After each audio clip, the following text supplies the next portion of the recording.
My name is Ruben Spiker, and thanks for checking out this video. In this brief clip, I would just like to show you, or teach you, how to do the Jojo Mayer bass drum technique.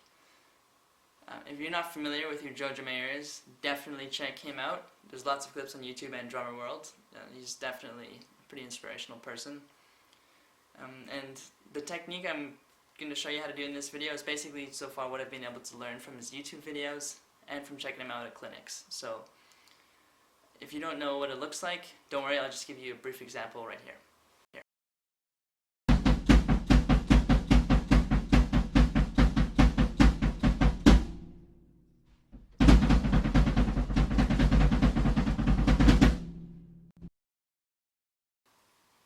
Alright, so before I get into how this technique works, I just wanted to touch base on the tools you will need to properly execute it.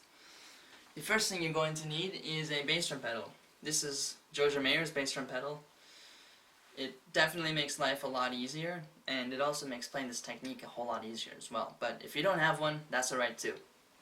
So the first thing you need to do is take your spring tension and basically take it right, tone it right down. Basically make it so your spring is like completely loose and will almost come off. But anyways, just really loose. The next thing you need to do is take your bass drum, the beater angle, and almost make it so it's horizontal when the pedal's sitting loose like this. It's like that, and like that. Okay. The second thing you need to do is minimize the friction between your foot and the pedal board. The easiest way to do that is to get rid of your running shoes that you're using or the bare feet that you're playing with, and basically put on a pair of socks or take your shoes off and get some shoes made like this. This is what Jojo uses to play this technique, and I decided I'd get some shoes made, but for just starting out, you can just wear your bare socks. That's the easiest thing. Alright, now I will get into how this technique works. Believe it or not, it's actually very simple. It's only 2 strokes. Basically, there is a down motion and there's an up motion. Here's the first one and the second one.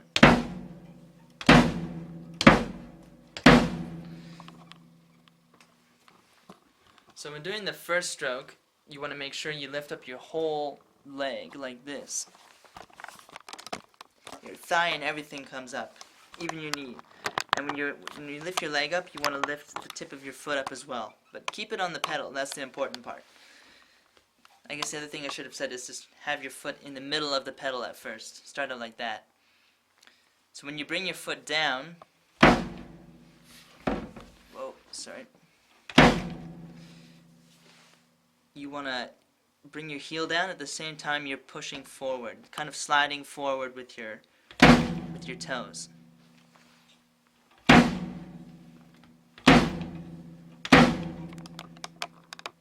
Okay, so now the second technique, the second part of this, or the second stroke I should say, is just a smaller stroke that you'd use with your foot.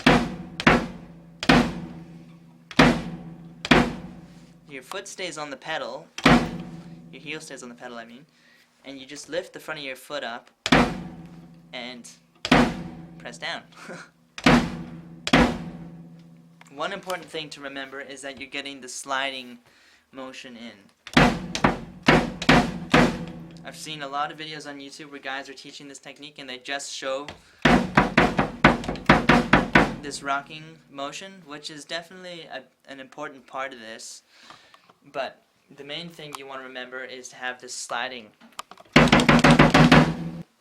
If you find yourself not being able to get enough power, here's just a quick tip you can learn to kind of, get the power you're looking for.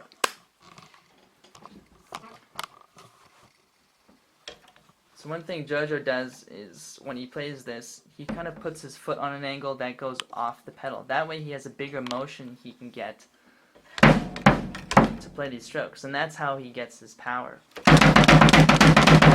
because he has so much more room to do that. That's the one beauty of having this pedal, is because it doesn't have that other post right in the way. Okay, so the next thing you can do after you've mastered your power is to try and take the technique and start playing softer or quieter.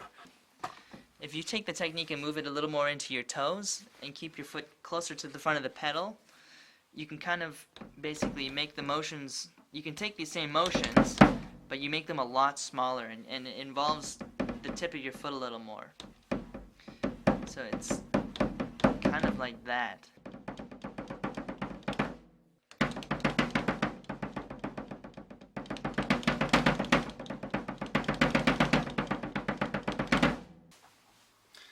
Alright, now that you have all your gear adjusted, you're wearing your socks or your crazy shoes, all you have to do now is start to practice those 2 basic strokes. Take it really slow and make sure you have both of those motions executed perfectly, and you should start to see results pretty quick. Thanks for checking out this video, and I hope it was inspirational. Have a nice day.